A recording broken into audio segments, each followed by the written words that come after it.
Aloha! Hey everyone, we want to show you some stuff in our garden. We're doing some planting.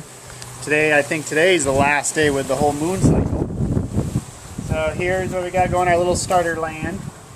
I repotted some of the papayas I started. Actually got some Jamaican lilikoi in here.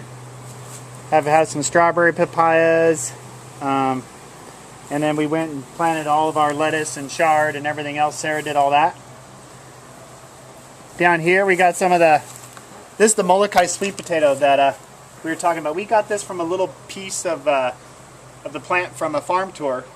And it got started, it was over here, and it accidentally got weed whacked, and it's done really well. So what I did is I did a couple cuttings, and I put them in here, and that's all we did with that one, and we got a whole plant off of it.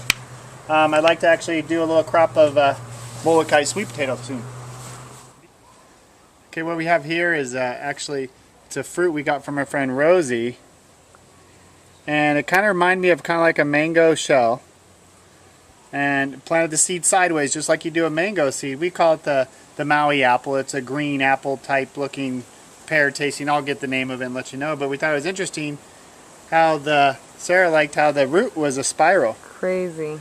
So that's how a mango actually grows too. The seed goes sideways and everything comes out from the side. You don't stick it in, so I'm just going to put it in a bigger pot. Give it a little more room. These are, Sarah got these from our friends at Rosie's up in Kula, little cuttings. I replanted one here. What are they called? Lavender. Lavender. So we have little starts of lavender. All she did was Cut a snipping. cut a little piece off of it, strip some of the branches off, stick it in the dirt, keep it moist, keep it out of the direct sun. And what I got going on over here is some Jamaican lilikoi. Now these are the ones that are growing along the fence. Those are the orange ones that we really like, the sweet ones are really nice. So what I did was I took a bunch of them and broke up the roots, and I'll show you here what I did. Is I kind of took them out, and you can see I separated them. So what I was doing is I was just kind of doing two at a time, and put them in the dirt and creating a whole bunch of them, give them more room to grow. Make it real simple like that, just really easy with them. Pack it along the sides. Top it off with the soil, and there you go. So I got the Jamaican lilikoi going on here. Neighbor's mowing again, he always mows. Here we have some mint that we started from just little pieces also too.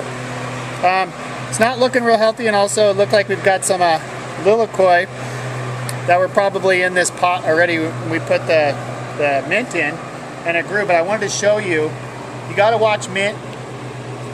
It'll travel really well, so sometimes it's better to keep in a pot.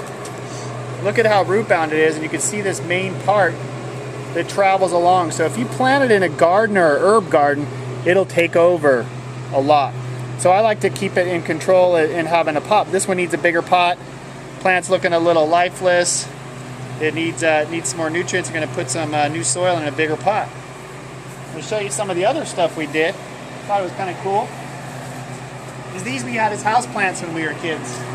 This is the tea leaf, and what we did is I actually just cut these off. This is one that was cut off before, and that was one of those tops.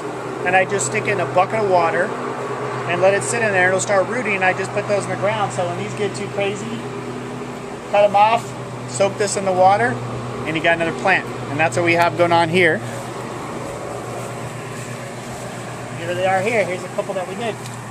Here's our goji berry plant from a cutting also too. Here's some more mint. I just replanted in a bigger pot. Here's some more goji berry, and we have two more goji berries over there. Goji berries. Gorgeous. Goji berries. Let me show you. Look at the lilikoi flower. These are the Jamaican lilikoi. There's the flower. Let me hold it up for you. So pretty. Ooh, Like I love it. It's like from space. And then over here is the fruit. And so what it does, it'll turn it orange, and when it's ripe, it actually falls off. And this is where I got the seeds from to start the ones we have over there. A really good lilikoi. The lilikoi that most people are used to are the harder shell yellow ones. They're really sour, they're good, but these ones are really sweet. So we got those going along here. We gave some to my friend Mike to get him started on his property. But what I wanted to show you here is this here. This is night blooming jasmine. Sarah wanted these, and In actuality, these are from a cutting that we have out front. We got a little plant at the farmer's market. How big was it, babe? About Real small. Yeah, about this big. Planted it up front, and the thing took off. So I cut it up a few times. I took a few of the cuttings from the top, and we just put it in the ground. And I just kept it moist, so now you can tell it's rooting because it's already flowering. We're going to give these to our friend Mike to put on his property, but you could see, I'll let you see. See? That's just ready. from a cutting. So it'll root if you stick it in the ground and keep it moist. So it's kind of a neat thing you can do. You can kind of do cuttings, start things from seeds. We've done all of it. Hope you enjoyed it. Make sure you garden.